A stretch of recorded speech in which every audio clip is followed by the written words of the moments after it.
believe in anything I say. No, don't go believing me. No, don't listen to me. Don't take any notice. Don't listen to anything that I say. Thank you. Do you see what I see? Do you see what I see?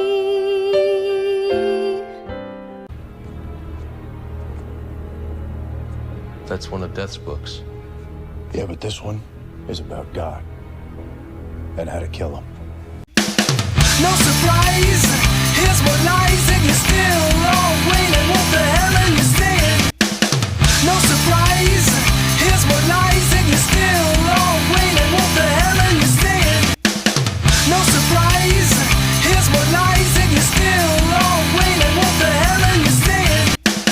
No surprise, here's what lies and you're still all waiting. What the hell are you saying? No surprise, here's what lies and you're still all waiting. What the hell are you saying? No surprise, here's what lies and you're still all waiting. What the hell are you saying? The third part of the third pillar of the tripod, as it were, part of the third pillar of the tripod is.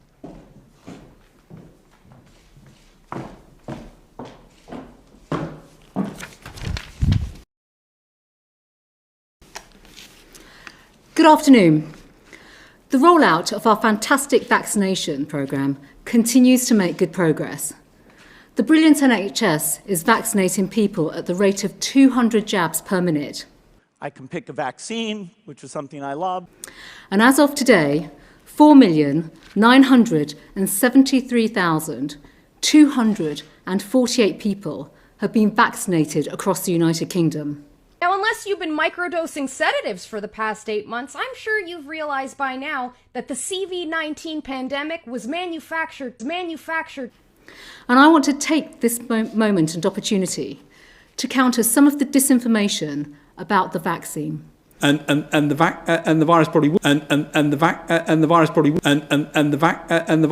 mutate at that point, and that means that different vaccines will be needed in due course. And one of the, I think, very exciting things about the science behind this is the messenger RNA vaccines in particular are incredibly fast to make in response to new mutations, so that in due course, in years to come, as we think about this, that will be something that I think gives an advantage to being able to get around it. And those who have tested positive for coronavirus across all settings, sadly 94,580 people have died. That is 1,290 fatalities since yesterday. If you don't follow these rules, then the police will enforce them. These fines will apply to those who attend illegal gatherings of more than 15 people in homes. Of more than 15 people in homes. Of more than 15 people in homes. We will not stand by while a small number of individuals put others at risk. And we'll work closely with government to implement these new regulations.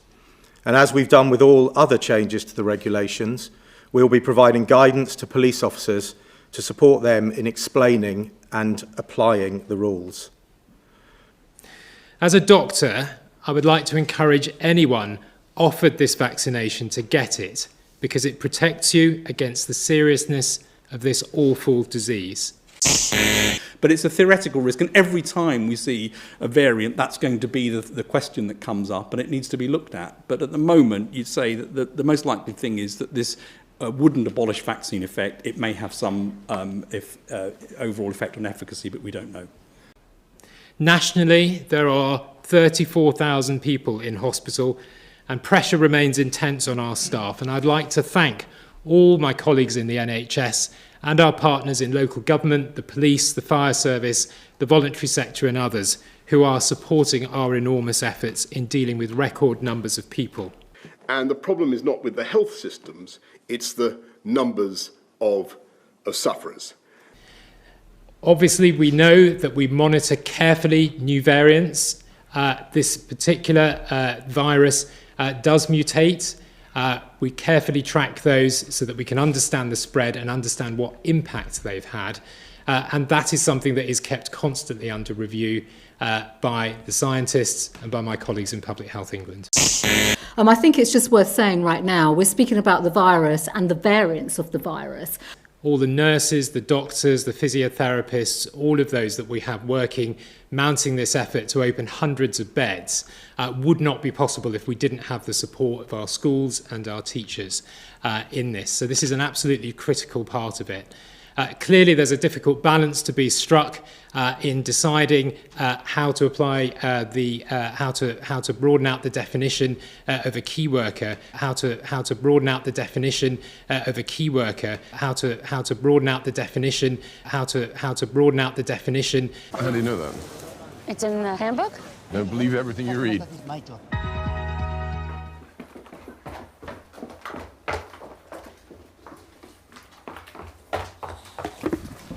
Good afternoon. Thanks for joining us. Since the beginning of this pandemic, we've tried to update you as soon as possible about changes in the scientific data or the analysis. And so I must tell you this afternoon that we've been informed today that in addition to spreading more quickly, it also now appears that there is some evidence that the new variant, the variant that was first identified in London and the southeast, may be associated with a higher degree of mortality. And I'm going to ask Patrick in a minute to say a bit more about that, because it's largely the impact of this new variant that means the NHS is under such intense pressure. The disinformation. With another 40,261 positive cases since yesterday, we have 38,562 COVID patients now in hospital. That's 78% higher than the first peak in April. All current evidence continues to show that both the vaccines we're currently using remain effective both against the old variant and this new variant. And so you'll also want to know that our immunisation programme continues at an unprecedented rate.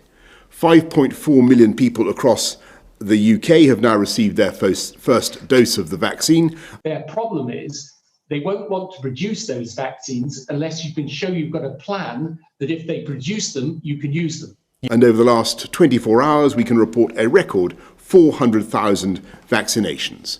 In England, 1 in 10 of all adults have received their first dose, including 71% of over 80s and 2/3 of elderly care home residents. Having secured orders for hundreds of millions of doses, the UK government has supplied vaccines to the devolved administrations according to population size. First doses have been administered now to 151,000 people in Northern Ireland, 358,000 in Scotland, and 212,000 in Wales.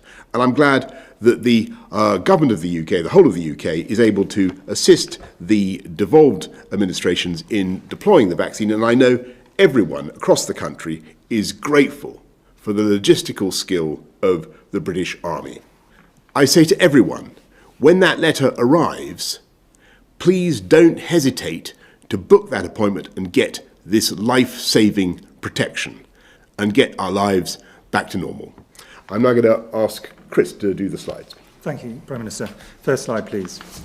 So the first slide is the Office for National Statistics data showing the estimated number of people testing positive. Thank you very much. So there are three major variants of potential concern. The one that was first identified in the UK, one that was identified in South Africa, and one that was identified in Brazil. Three countries, all of which sequence a lot, and so pick these things up early. Kerry, how do they misuse PCR to estimate all these supposed free viral RNAs that may or may not be there? I think misuse PCR is not quite. I don't think you can misuse PCR. No, the results, the interpretation of it. See, if you can say, if they could find this virus in you at all, and with PCR, if you do it well, you can find almost anything in anybody.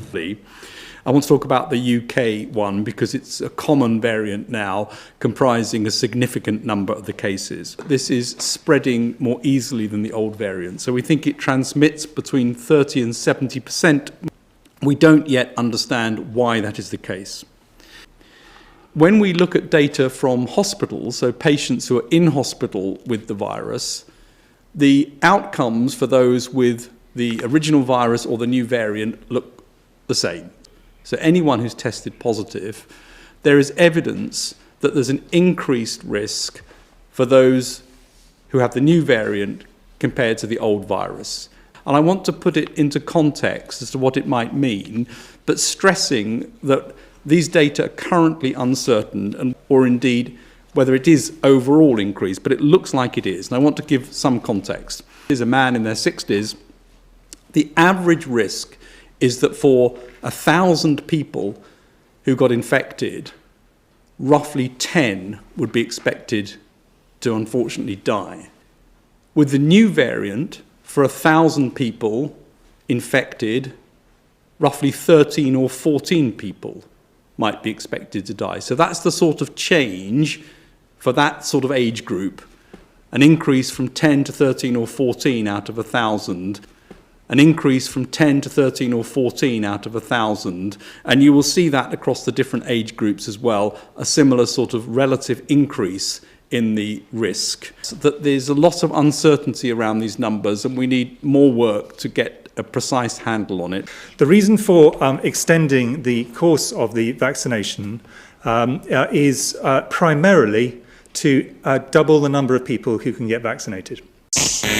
Disinformation. It's a totally separate thing. It's a coincidence. Total coincidence. And so it is a public health decision.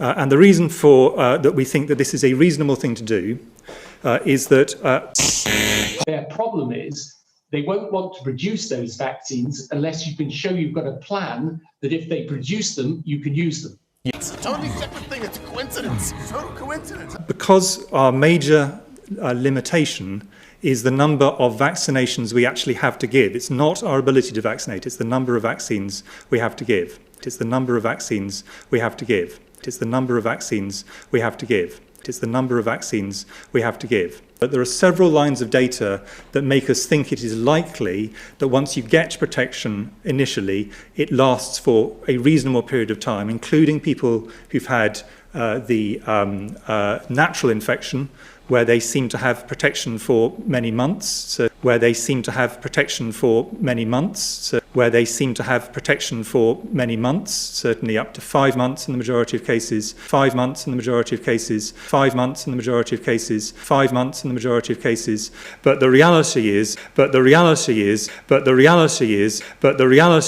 think this is the right package of measures to deal with the New World Order. And we don't want to change them. What we want is to see people enforcing them and to see people obeying them, and that's the crucial thing. It's more important than anything, any new piece of law that government produces is public willingness to comply, and is public willingness to comply, and is public willingness to comply, and to comply, and to comply, and to comply. And I think we are seeing some signs.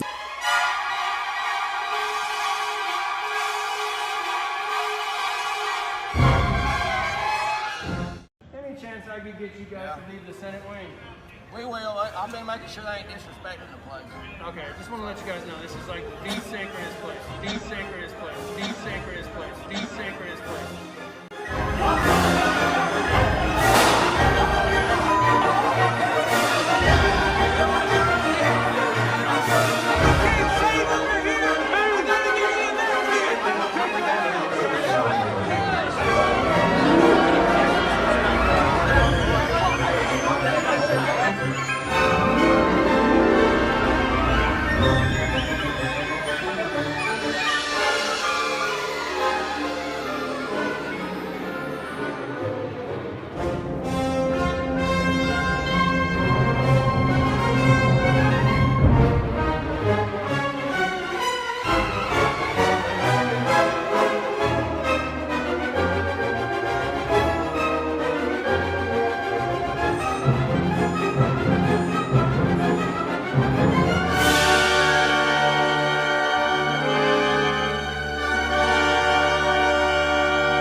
As of the 10th of January, 35,075 people are currently in hospital with coronavirus.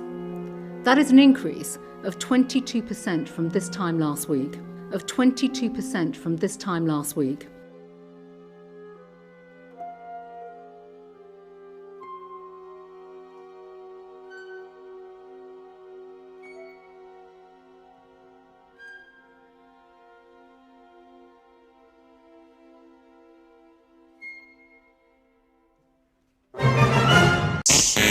To comply and The New World Order. It's a totally separate thing. It's a coincidence. Total coincidence. and that's obviously something we're thinking about. That's why